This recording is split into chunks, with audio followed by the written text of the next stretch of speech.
Klesho adhikarastesham avyakta sakta chetasam avyakta hi gatir dukkham dehavad bhiravapyate. For those whose minds are attached to the unmanifested impersonal feature of the Supreme, advancement is very troublesome. To make progress in the discipline is always difficult for those who are embodied.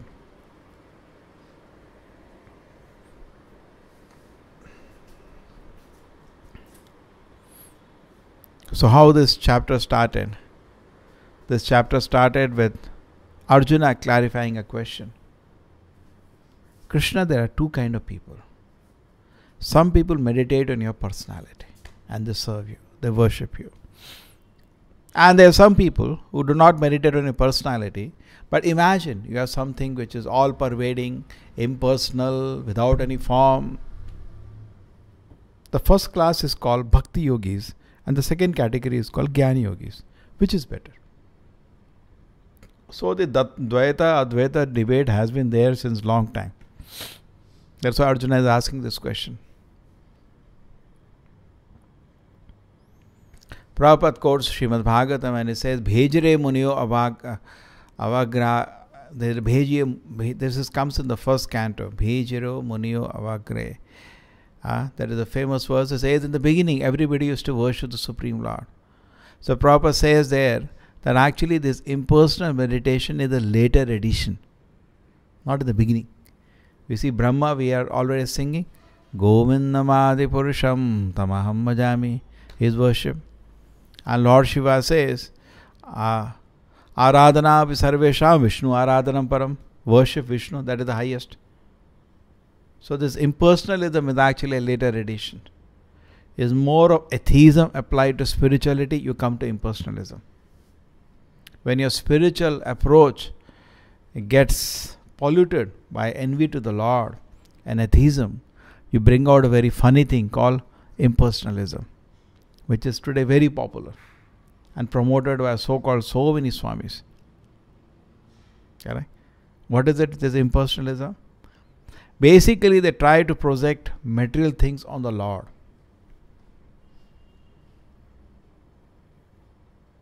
In a very unauthorized way. They see that in my life, I see the body has pain. So therefore, in my salvation, I should not get a form. Because form means pain. If you see, all your trouble is because of this form.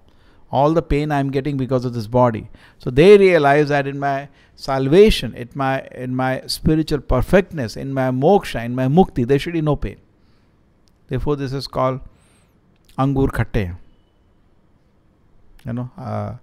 Lomani is trying to jump. A fox is trying to jump and eat some grapes. It cannot reach the grapes. Grapes are sore. So similarly, and a whole life I tried to be the king. I tried to be the prime minister. I could not do anything. I was an ordinary citizen. So when somebody says, you are God, it's very attractive to hear. Chalo, kahin to pucha. I'm God. And all of them will sit together. They even address each other as Narayana. Oh, Narayana. Oh, Narayana, Narayana. And both are happy. I tell you a Narayana, you tell me I'm Narayana. Now, is Narayana such a joke? And even worse, when some beggar come to the house, they say, Daridra Narayana has come. Please give him food. Prabhupada said, okay, Daridra Narayana, we gave money. But why are you killing the goat Narayana now? They eat meat. The shameless people in the name of spiritualism eat meat. Chicken Narayana, goat Narayana, they eat. And that poor Narayana, they want to give donation. This is very unfortunate. Narayana is Lakshmi Pati. He is a controller of millions of Lakshmis. Where is the question of his becoming Daridra? It's insult. The Lord is full of beautiful form. How do you say he doesn't have form? The Prabhupada says their worship is insult. It's not worship. They also make temples. In fact, unfortunate to say, most of the temples in India, the worship is impersonal. Therefore, we don't go there. Their worship is impersonal. They may be doing worship like we do. They also do arti and all they do. But their idea is God has no form. Today I am meditating on this panchopasana. It is just a temporary. Later actually there is no form. Just like you cross a building by ladder, then you don't need the ladder, you throw the ladder. So now I need to meditate on some form because it's difficult to meditate on formless. But later I achieve some standard, then I don't need to worship this deity. They deal with the even guru like that. Now I need his help later, he can also go. Prabhupada was walking with some devotees somewhere. He was every moment instructing devotees. Right in the beginning all this is. And then what happened? Somewhere to cross. So some devotee always, because he was very elderly, it happens. Old people will just give a help when you have to cross something. So Prabhupada took help of somebody so to cross something. And then after that Prabhupada left hand. Over now. Now I don't need you. That is Mayavada. Small thing. This is Mayavada. Over. I am meditating on impersonal form, now over. I don't need you.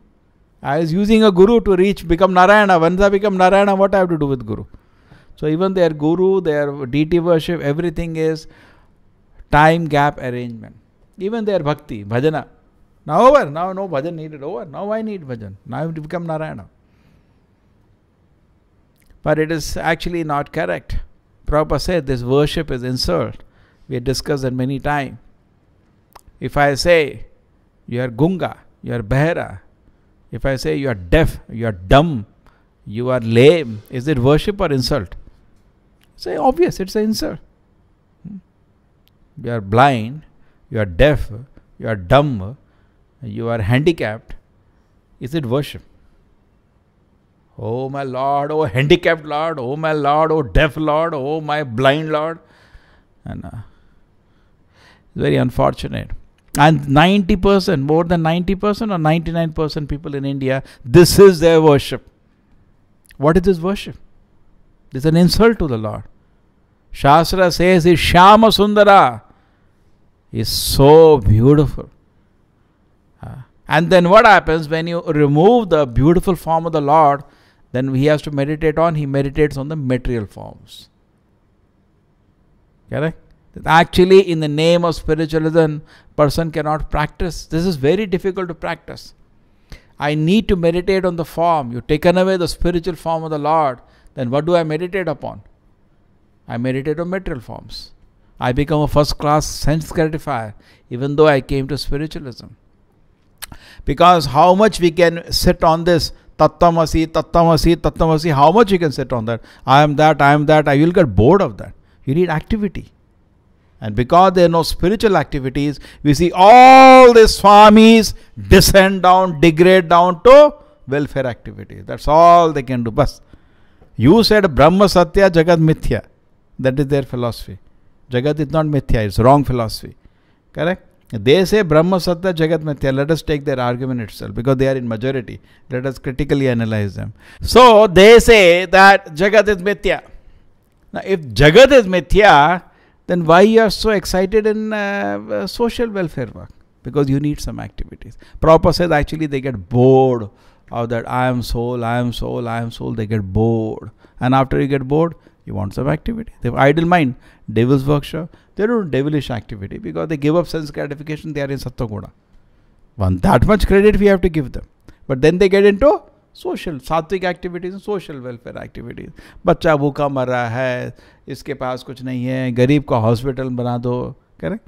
They make hospital, they make orphanages, they distribute, and they become popular in society because society will become very, these things are appreciated very much by a normal mundane society. And they cannot understand what Krishna consciousness is. But actually, Krishna consciousness is very easy and pleasurable. How? Prabhupada is explaining the point that when you are trying to meditate on the Supreme, which is impersonal, unmanifested, it is very difficult. We are so much used to the bodily form, we are so much used to the concept that I am the body. Suddenly, even meditation that I don't have the form is difficult. Correct? We are used to forms. Any personality means form for us. I tell you, there is a personality without form. It is difficult to conceive and difficult to meditate on it. But a deity is very easy to meditate. Why? Because I have a tendency, when I see a form, I put consciousness in it. Why is it that I explained to you? Because we belong to the spiritual world where form and personality is one. That is why we have the tendency. Okay? We have the tendency. If I see a form, I put consciousness on that form, even though the form is dead. Why that is there? Because the spiritual world, form and personality is same. That is my habit. But when the deity is presented to me, I put consciousness on the deity. The Lord is very happy today. He is smiling today. He looks like angry on me today. What should I do? Maybe I can serve him some way. At least let me pay one obeisance. Now what you are doing, you are dealing with the personality of the Lord in this form way. What is happening now? It's a fact. Deity is form, is not different from personality. So, but somebody may say that anything will work. No, no, no. I can take a stone and think that is a form. No, no, no. That is the process. There is a process. Just like you put a letter in any dabba, it does not go to the person you want. You have to put in a registered post box. So similarly, there is the process of worshipping the deity. You follow that, your letter goes to the Lord. Your service directly received by the Lord. So in that way, the form of the deity and the personality is not different. When you do that, actually, first time in your life, you do something truth. Because now what I am doing, when I see a form, I put consciousness. Just like a pujari is doing aarti. What do we feel? What do we feel? Pujari's form is real and the deity is a stone whom I am imagining. But the fact is, deity is real. Pujari's form is not real. It's a covering he is having. The covering the soul is having. So when the worship of the Lord is done, somewhere or another you get accustomed to see the beautiful form of the Lord. Then what happens? That impression comes in your mind. Anything when you see for some time, you get an impression. If I present you the picture of the deity anywhere, you say, yes, this is the Radha Govinda deity I have seen in Mangalore. Correct? You can recognize. How can you recognize unless you have the impression? So when you hold your mind and attention to any form, you form that impression. That's how you can recognize that person. Yes, I remember I saw you there that day. How? You have the impression of the person in the mind you are remembering. Similarly, when you see the deity, the impression forms in the heart. And which is spiritual. So in your mind, a spiritual spiritual image is being formed, which is all auspicious, which is going to lead to your spiritual advancement. The same way we hear so many material songs. Millions. We remember so many film songs, the latest film song. Nowadays what happens? They form an impression in the mind. That's why when the festival is there in the college and all, what do students do? They encourage students, some latest film song. And all of them, not only song, all the moves also, they imitate, which are more and more becoming uglier day by day. They imitate all those more like that, all like rubbish. But still, that is imitated, correct? So similarly, when you remember the kirtan, you are remembering the song of the Lord given by the Acharya. And that is also forming an impression.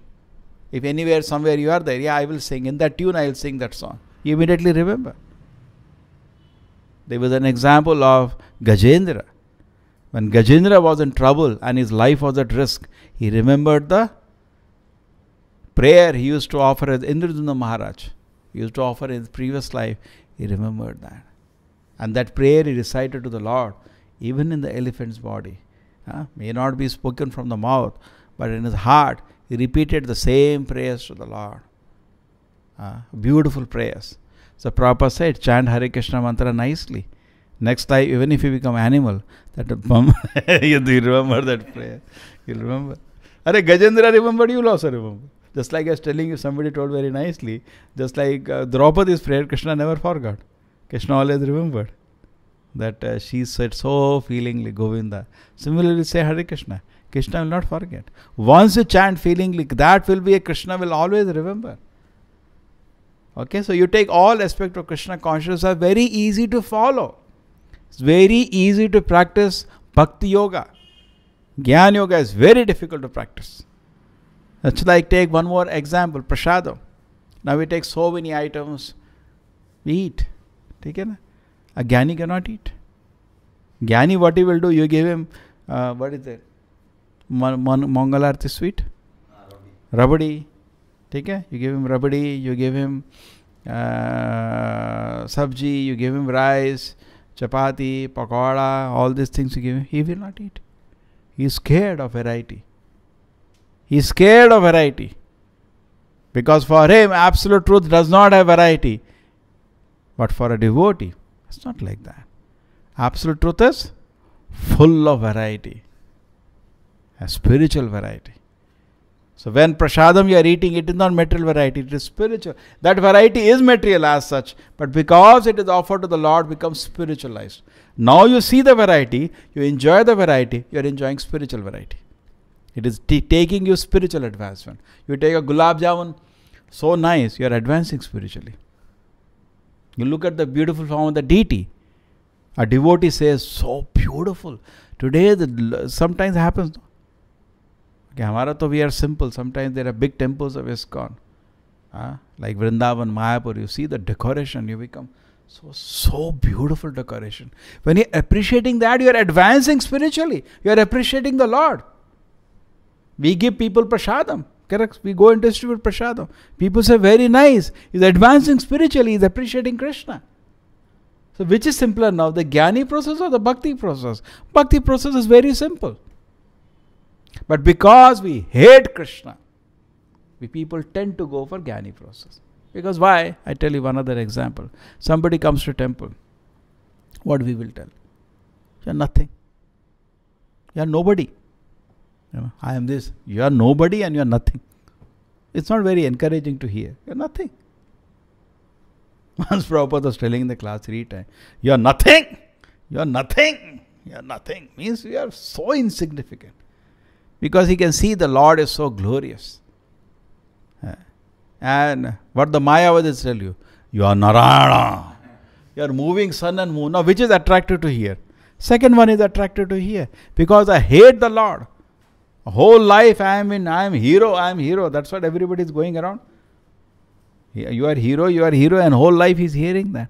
So we tell you nothing, it is not attractive to hear. So people easily get cheated to Jnana Marga, but it looks attractive to get into, but impossible to practice.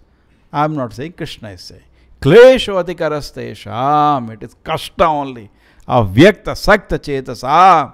This process where the personality of the Lord is denied.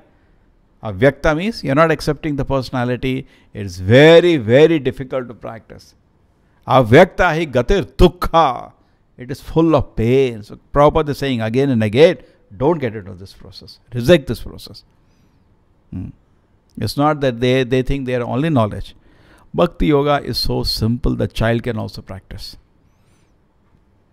In fact, something more to say. Chaitanya Mahaprabhu was so knowledgeable that at a very small age, he defeated a big scholar of India called Keshav Kashmiri. Keshav Kashmiri was from Kashmir, one of the learning place in India, spiritual learning places. And he was very learned scholar. And Chaitanya Mahaprabhu at that time was a small boy. He defeated him. So much so he became one of his disciples. Okay? Now same personality when he took Diksha. And his guru, he asked his guru that I want to study Vedanta. So his guru said, you are a fool number one. What Vedanta you study? You chant Hare Krishna. And he chanted Hare Krishna, he became so mad. He came to the guru and he said, what kind of mantra you have given me? I am going mad. So guru said, very good, now make the whole world mad. So he himself, Prabhupada, this instance Lord Chaitanya cites when he meets the Jnana Yogis or impersonalists in Varanasi. He meets Prakash and the Saraswati with thousands of disciples. And they ask him, why don't you discuss Vedanta? You are always chanting and dancing. He humbly submitted. Actually, my guru told me, you are a fool, what Vedanta you will understand. Well, just chant Hare Krishna. So Prabhupada says in the purport there, Chaitanya Mahaprabhu is not a fool. But he's showing by the example, Kali Yuga people have no capacity for Jnana Yoga. Previous ages, maybe you could have done this. Something you would have achieved by that. Jnana Yoga will not get Krishna. At least you will understand your body, spirit. Kali Yuga, it is impossible. So what people go, they hear. Generally, this Jnana Yogi speaks a little Sankhya. Your body, you are observing what you are observing, maybe there, not there. You are actually in a field of experience like that, I speak. People, very nice, very nice, very nice. And they come back, no progress spiritually. So this is not actually practical. What is to be practical is that we do tangible devotion service, and which leads to tremendous spiritual advancement. Every time you bow down to the Lord, you chant the Lord's holy name, you take the Lord's prasadam, you glorify the Lord. What do the Jnana Yogis glorify the Lord? They deny the personality of God. So what they have? So Prabhupada said they get bored always. The soul has a nature Sachidananda. Saying I am that, I am that, I am eternal, I am eternal, I am eternal, you get bored. What about the Chitan Ananda feature of the soul? There is no Ananda which a soul can experience in this Brahman. The real Ananda is actually in devotion service to the Lord. And soul without activity cannot stay. So Krishna consciousness means activity in the liberated stage by the soul. After understanding I am not body, I am soul, I should think what is my activity. Therefore we reject this rip, what they say, rest in peace. Soul has no rest. Rather in the liberated condition, correct? When somebody says rip, it also comes from this Mayavada conclusion only. Soul cannot rest. When you sleep also soul is active, therefore you get dreams, correct? So soul when it is in liberated condition, just like you are sick now, you cannot do much activity. But when you are healthy, your activities increase. They don't become zero. So today my activities are painful. But when I become healthy, my activities become joyful. Correct? Today, just for an example, today running itself may be painful when I am having fever and body ache and headache. But when you become healthy, the running becomes a joy. Just an example. The same way, today the activities may be painful, but in liberated stage of the activities are nectarian. And that is Krishna consciousness. Krishna consciousness actually means activities of the soul in liberation. The real taste of Krishna consciousness comes from the liberated state. So we should not get stuck to the platform that I am not body, I am the soul. Rather, I should proceed further and see what are the activities of the soul in liberation. Srila Prabhupada ki, Bhagavad Gita ki.